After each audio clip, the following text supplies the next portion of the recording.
There's a hotel on the Strip that wasn't supposed to feel like Vegas. That was the entire point. Walk into most casinos and you know exactly where you are. The slot machine symphonies, the oxygen pumped through the vents, the carpet patterns designed by committee to hide cigarette burns and spilled drinks.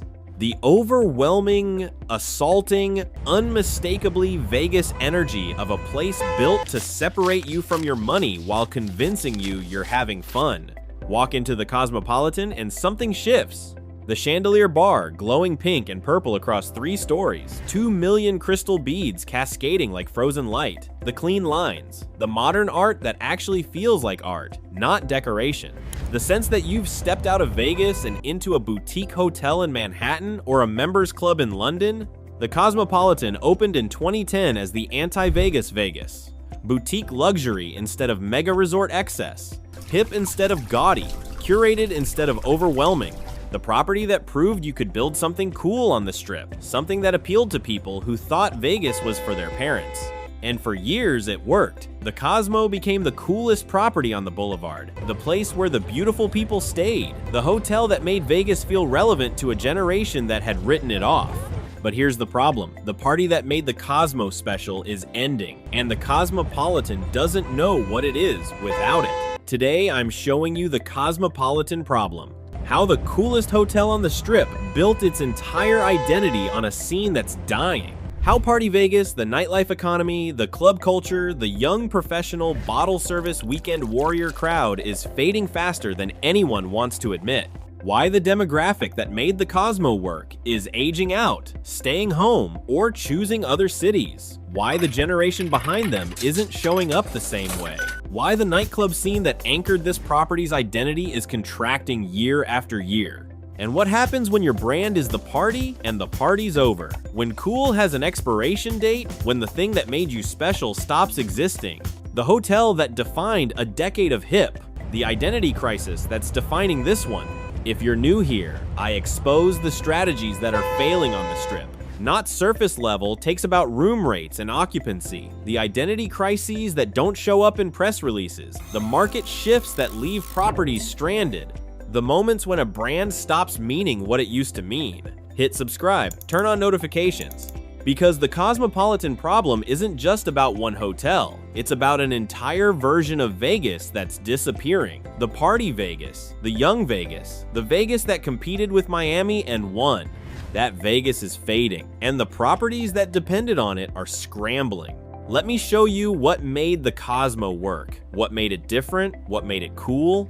Because unless you understand what the Cosmopolitan was actually selling the product that justified premium rates and built a loyal following and made this property the hottest thing on the Strip, you won't understand why. That product is suddenly worthless. The Cosmo didn't sell rooms, didn't sell gambling, didn't even really sell nightlife. It sold identity. It sold belonging. It sold the feeling of being at the center of something. And that's a dangerous thing to sell, because feelings change, scenes shift, the center moves. The Cosmo sold an experience that didn't exist elsewhere on the Strip. Walk through the lobby, not the massive, overwhelming lobbies of properties built for tour groups and convention overflow. An intimate space, intentional. The kind of lobby where you might actually want to sit, find the chandelier bar, step inside that glowing pink cocoon. Feel the space wrap around you, those millions of crystal beads catching light, creating an atmosphere that photographs beautifully and feels even better in person. Order a drink that comes with an edible flower or a flavor-changing miracle berry. The craft cocktail culture that made the bar a destination, not just a place to kill time before dinner.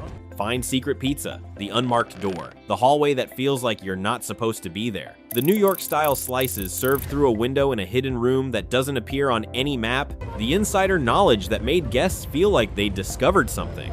The Cosmo was full of these moments, these design discoveries, these spaces that rewarded exploration and made you feel like you weren't just at a hotel, you were at the hotel, the one that mattered, the one where things happened.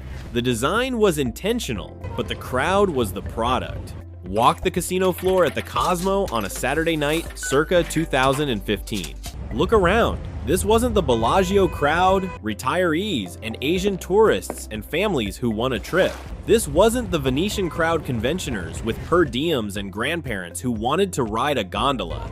This was young, attractive, dressed like they were going somewhere. The women in heels and bodycon dresses, the men in fitted shirts and designer sneakers.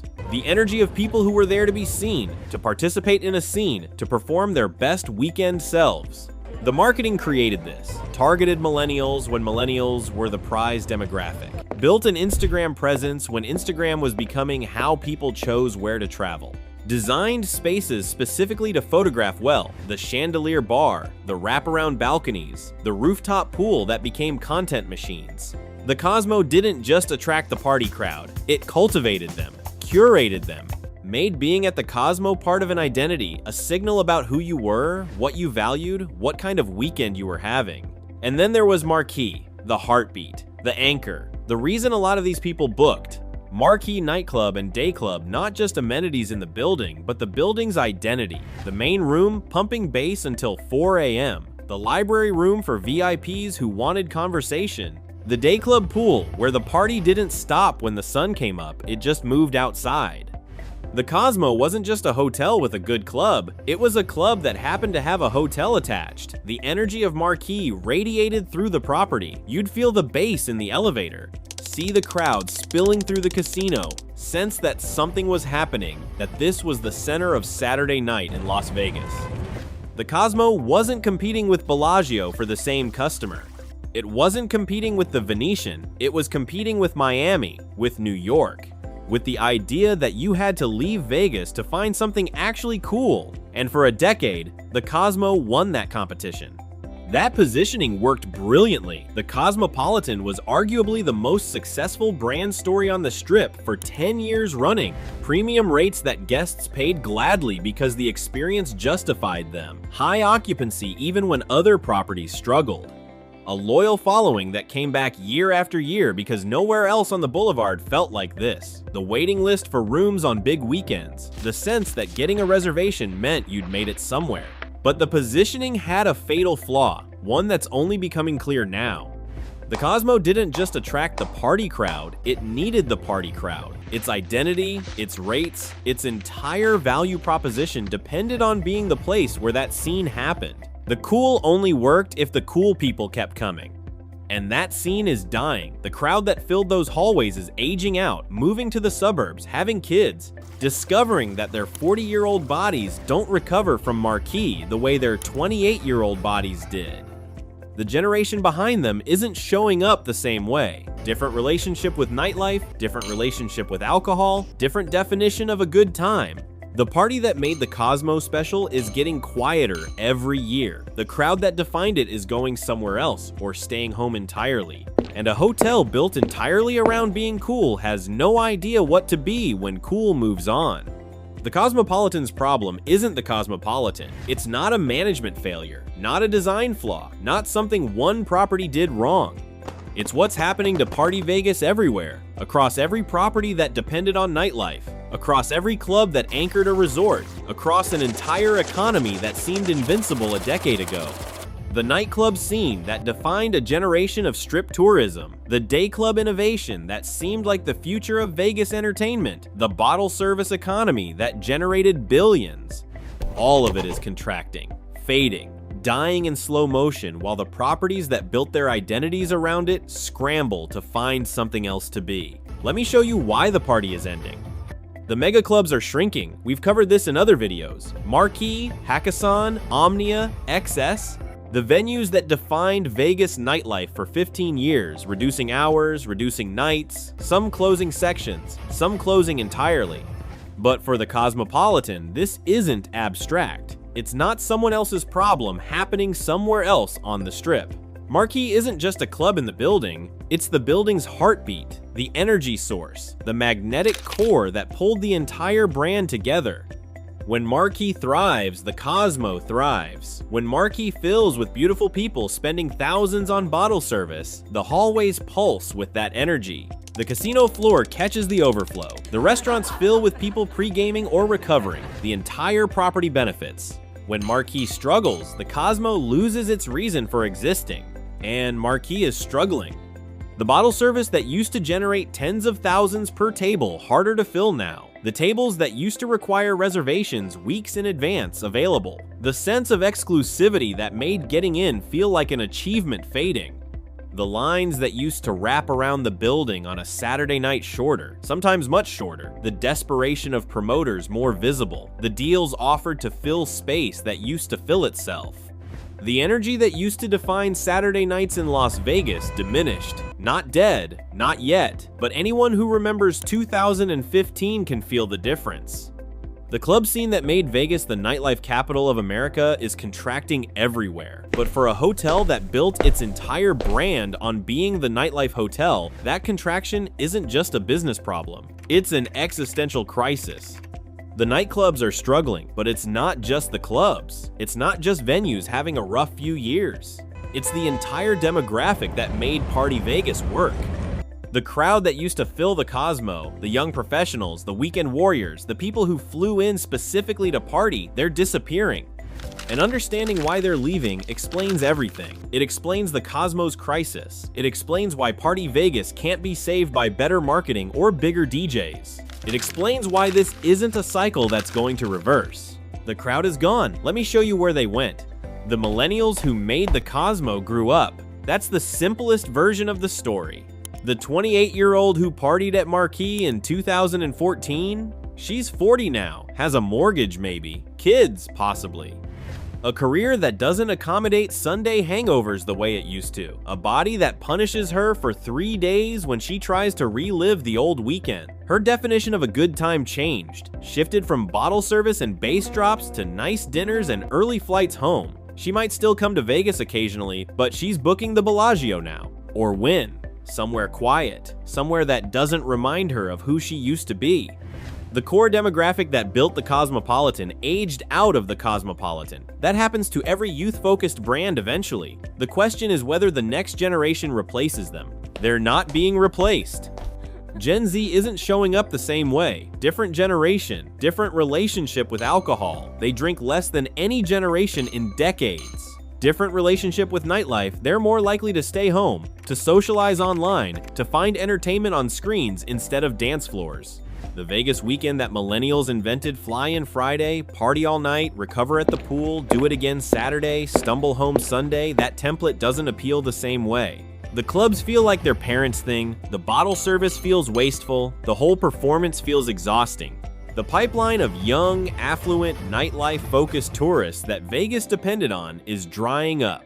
The millennials are aging out, Gen Z isn't filling the void, and Gen Alpha, they're not even close to club age yet, and early signs suggest they'll be even less interested in traditional nightlife. The crowd that made the Cosmo special isn't being replaced, and a property built to serve that crowd is watching its addressable market shrink every year. The demographics have shifted, the party generation aged out, and the next one isn't showing up. That alone would be a crisis. But there's another factor, one that makes the Cosmo's situation even more precarious.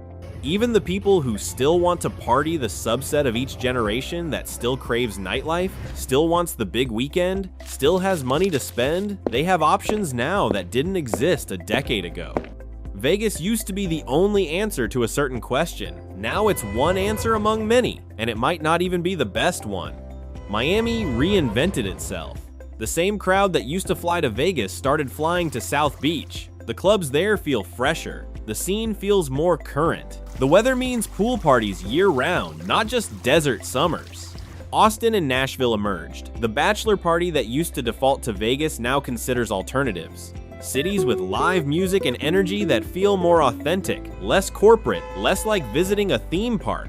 Even internationally, Dubai pulls the luxury crowd. Ibiza still owns the electronic scene. Tulum became the bohemian escape. The jet setters who used to make Vegas their playground found other playgrounds. Vegas used to be the only option for a certain kind of weekend.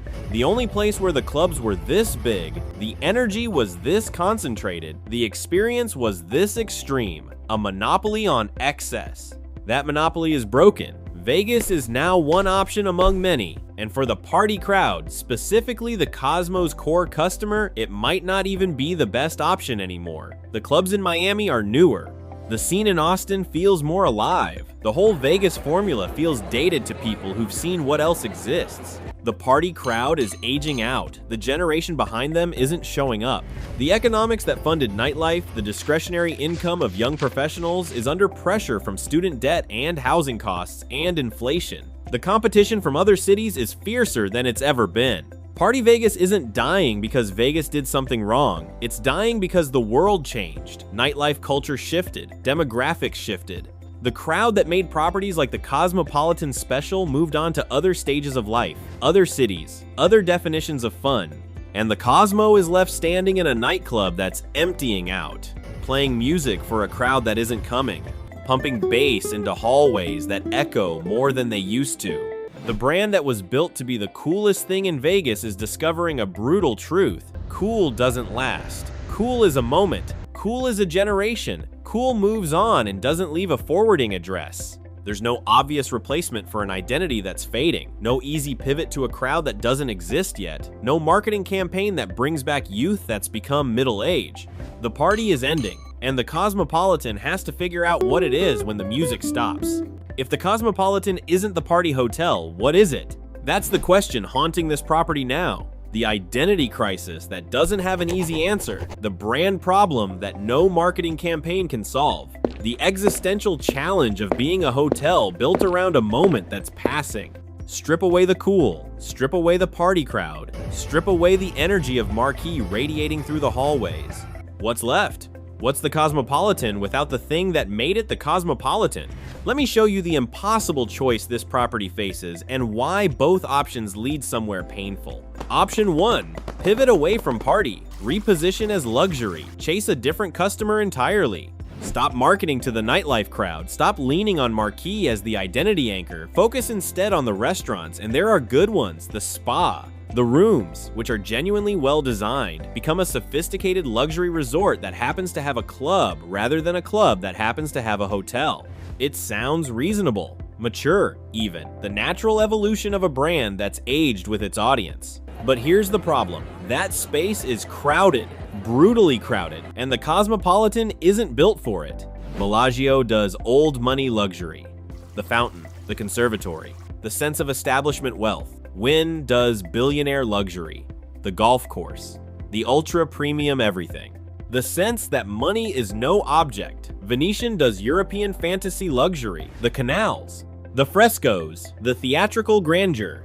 Aria does modern minimalist luxury, clean lines, contemporary design, understated elegance. That's actually the closest to what the Cosmo offers, and Aria is right there. Same center strip location, same MGM ownership now, same target customer. Where does the Cosmo fit in that lineup? What's its luxury story when you strip away the party? The rooms are nice, but not the nicest. The restaurants are good, but not destination restaurants that people fly in for. The casino is almost an afterthought. The spa exists, but doesn't define the property. Pivot to luxury, and you're competing against established players with stronger positions and clearer identities. You become just another high-end hotel without a distinctive reason to exist. Another option on the strip instead of the option. The Cosmo's entire value was being different. Pivot to luxury, and you become the same, just more expensive. But staying the course isn't better, because if pivoting away from party leaves you without identity, doubling down on party leaves you on a sinking ship. Option 2. Stay the party hotel. Double down on what made you famous. Fight for whatever's left of the scene. Invest more in Marquee. Book bigger DJs. Run more aggressive promotions. Slash bottle service prices to fill tables. Be the last man standing in the nightlife wars. Own the shrinking market completely. The logic is seductive. If the pie is shrinking, grab a bigger slice. If competitors are retreating, take their territory. If Party Vegas is dying, be the one property that survives.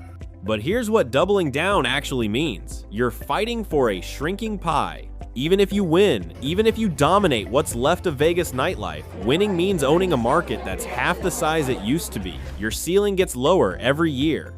Your best case scenario keeps getting worse. And the brand association cuts both ways. The same identity that attracts the party crowd repels everyone else. The family booking a Vegas trip isn't considering the Cosmo. Too loud, too sceney, not for them. The older couple celebrating an anniversary isn't either. They want elegance, not energy, quiet luxury, not bass drops. The business traveler has other options, properties that feel more serious, less like showing up to a work trip at a nightclub. Stay the party hotel and you're trapped in a niche that's contracting. Your addressable market shrinks while your fixed costs stay the same. Every year, fewer potential customers. Every year, the math gets harder. The Cosmo is caught between two bad options, and the clock is ticking. And then there's who's steering this ship into the storm. Blackstone bought the Cosmopolitan in 2014 for under $2 billion. Smart money buying a distressed asset the property had opened during the financial crisis, under Deutsche Bank's reluctant ownership. Blackstone did what Blackstone does: optimized operations, maximized revenue, built the brand into what it became, then sold at the peak. MGM bought the Cosmo in 2021 for over $5 billion. The flip was completed. The smart money got out at exactly the right moment, right before the cracks started showing. Now it's MGM's problem. MGM, which already owns most of the Strip, Bellagio, Aria, Park MGM, Mandalay Bay, MGM Grand, the Mirage site, and now the Cosmopolitan. How does the Cosmo fit into that portfolio? What role does it play when MGM already has a luxury option in Bellagio, a modern option in Aria, a convention option in Mandalay? Does MGM invest heavily to reinvent the Cosmopolitan, pour hundreds of millions into a new identity, take the risk of repositioning a brand that might not be repositionable? Or does MGM let the Cosmo coast, milk the remaining brand equity while focusing resources elsewhere, let the property generate whatever cash it can while the party slowly dies? The Cosmopolitan went from scrappy underdog to corporate asset, from the cool alternative to just another property in the MGM machine, from a brand with a distinct identity to a line item on a conglomerate's balance sheet. The passion that built the Cosmo, the intentionality, the curation, the sense that someone cared about making something different that's harder to maintain when you're one of 15 properties a corporation manages. The question isn't just what the Cosmo should become, it's whether the people who own it now care enough to figure that out, or whether they'll just let it fade. The Cosmopolitan problem is an identity crisis without a clear solution. The party that built this brand is fading. The crowd that filled these halls is aging out or staying home or flying to Miami. The nightlife economy that justified premium rates is contracting year after year. Pivot away from party and you lose what made you special, becoming just another luxury hotel in a strip full of them. Stay the course and you go down with a sinking ship, owning a shrinking niche while the world moves on. Either way, the Cosmopolitan that defined the 2010s isn't the Cosmopolitan that survives the 2030s. Something has to change, something fundamental, and no one seems to know what. The chandelier bar still glows, those 2 million crystal beads still catch the light, still photograph beautifully, still make first-time visitors gasp a little when they step inside. Secret Pizza still hides behind its unmarked door. The slices still come through that window. The insider knowledge still makes people feel clever for finding it. The design still holds up, still looks better than most of the Strip, still has that boutique sensibility that nothing else quite matches. But the energy is different now. Walk through on a Saturday night and feel it. The crowd is thinner, the median age is higher. The performance of youth and beauty and being at the center of something, it's muted now, less convincing. The party is quieter, the cool is fading, and a hotel that doesn't know what it is without the party is running out of time to figure it out. The music is still playing, but fewer people are dancing, and the Cosmopolitan is slowly realizing that the song is ending. Hit subscribe to track the identity crisis. I'm watching the Cosmopolitan, the repositioning attempts, the marketing shifts, the ownership decisions, every sign of whether this brand reinvents itself or becomes another casualty of changing times. Drop a comment. Have you stayed at the Cosmo recently? Did it feel different? Did the energy match the reputation? Did the party still feel like a party? Or did it feel like something winding down? Because the Cosmopolitan was the answer to a question Vegas didn't know it had. The proof that the Strip could be cool. The property that made a generation of tourists choose Vegas over Miami. And now that generation has moved on. The party is fading, the cool is expiring, and the hotel that defined a decade is discovering what happens when decades end. What comes next? Nobody knows. Maybe not even the people who own it. I'll see you in the next one.